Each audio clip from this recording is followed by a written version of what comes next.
Moçada! Fala, rubro-negros! Forte abraço, grande domingo a toda a família rubro-negra, WJ na área, canal Republicador aqui pra gente trocar uma ideia rapidamente.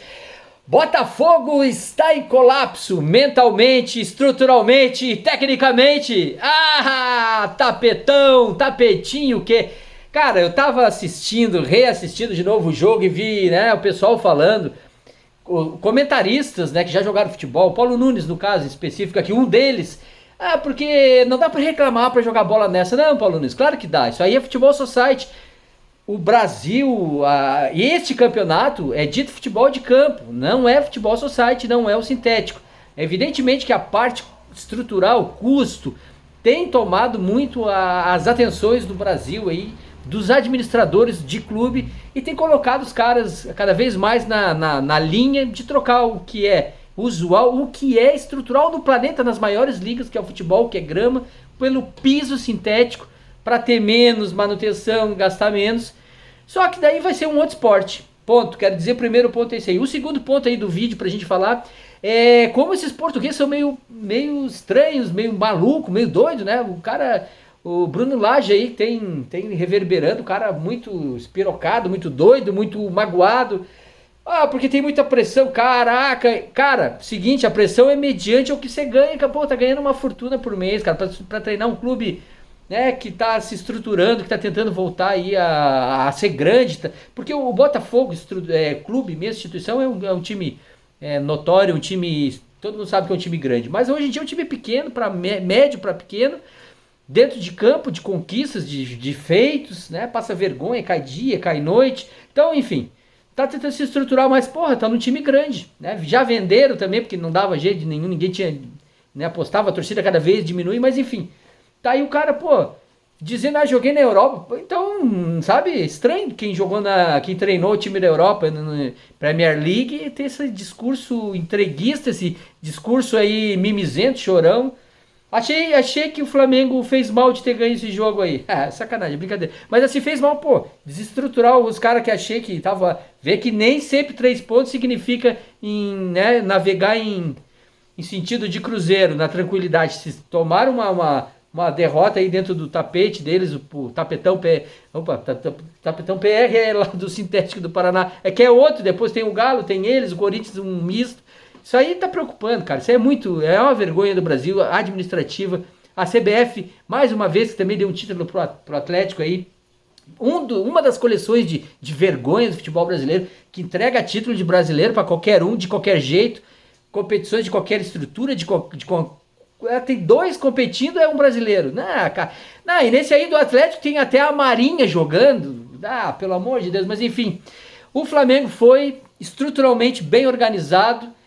Mas acima de tudo foi combativo, disputou, e quando disputa, mal ou porcamente, vai resultar num resultado positivo. Resultar, vai ter sim como ganhar, vai ter sim como efetivar o que é necessário, que são os 3 pontos. Mas é preciso competir. O Flamengo competiu minimamente, o que tem de melhor, que são as suas individualidades, fluem, conseguem ser postas em prática. Poderia ter sido melhor o placar, Cebolinha entrou no Bruno Henrique, sabe, aquela mudança, né, 6 por meia dúzia, muito entre aspas, porque tirar o Bruno Henrique e chamar que é 6 e o Cebolinha colocado no seu lugar também é meia dúzia, é mentira. É uma distância abissal entre um jogador e o outro, tecnicamente, emocionalmente, né, para os dois lados. Bruno Henrique, indefectível, monstruoso, gigantesco.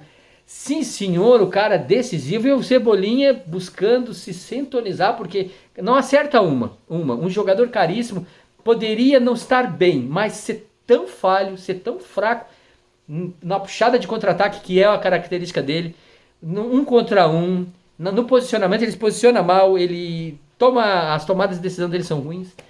Então o Flamengo teve o Pulgar no meio da zaga, entre eixos ali, no meio dos 2 zagueiros, fazendo aquela recomposição.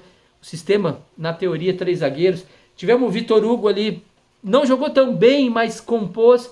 Mas, sobretudo, o Alan correu, fez o que é preciso. Gerson se entregou, fez o que é preciso. E dando a sustentação defensiva, mais cedo ou mais tarde, o Flamengo na frente é letal. Mais cedo ou mais tarde, 1 ou 2 bolas que o VAR não anule ou que não tenha impedimento. acaba entrando e o Flamengo acaba logrando os 3 pontos, que é só o que interessa nesse jogo aí. É a sobrevida para ter essa parada FIFA e o São Paulo poder trazer esse grupo para si, reposicionar. A gente teve também, claro, Gabigol no banco. E finalizando o vídeo, que eu quero trazer para vocês um tema que é muito importante, que eu quero trazer essa concepção aí para o rubro-negro. É muito importante a gente pensar como um sistema, como uma organização, como um time europeu, no sentido de que o cara que tem um contrato e é pago em dia tem que exercer o que é pedido dentro do escopo, que é o do jogador. Quer jogar bola, por exemplo. Gabigol não está no contrato, tem que ser titular. Bruno Henrique não está no contrato, muito embora esse não possa ser reserva, mas eventualmente seja.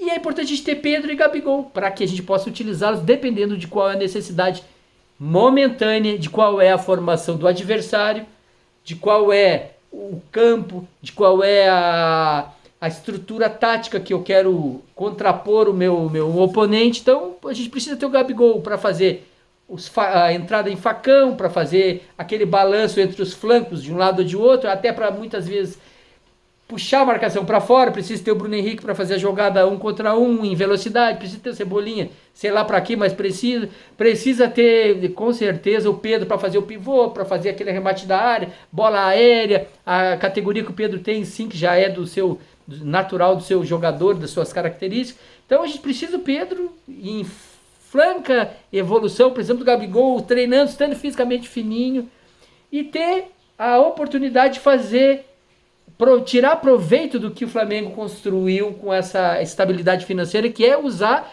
ao melhor de cada um quando for necessário. E não tem esse papo de ter que jogar os dois, ou jogar um ou jogar outro, ou se um ficar no banco fica ruim. Não, a nossa mentalidade tem que evoluir. Qual é a evolução que é proposta?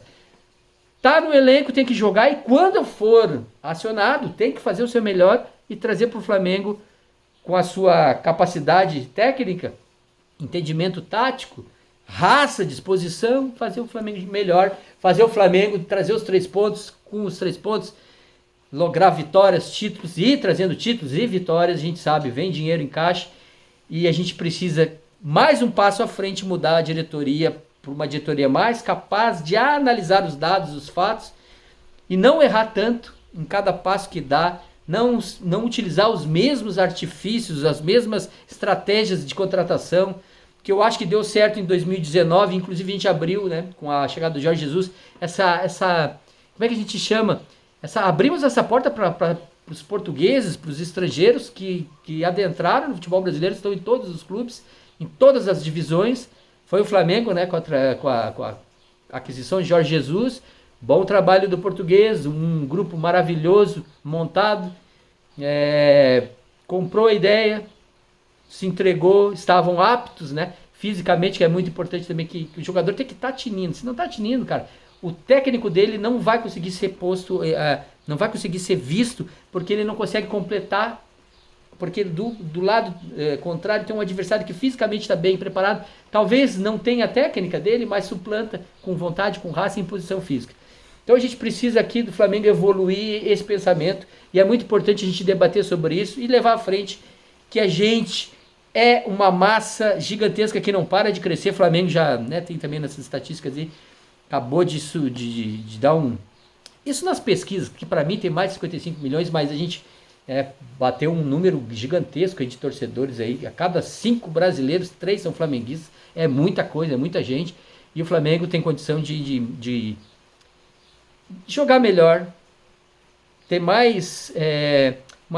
forjar uma hegemonia e trazer para o seu público a alegria. WJK Taíno, obrigado por chegar até aqui. Compartilha, se inscreve no canal, deixa o teu like, comenta aí o que você achou, e se gostou, faz parte da família rubro-negra aí, que é sempre muito bem-vindo. Um abraço a todos, grande domingo, e vamos dar uma olhadinha agora de sangue doce nos outros adversários aí que vão jogar.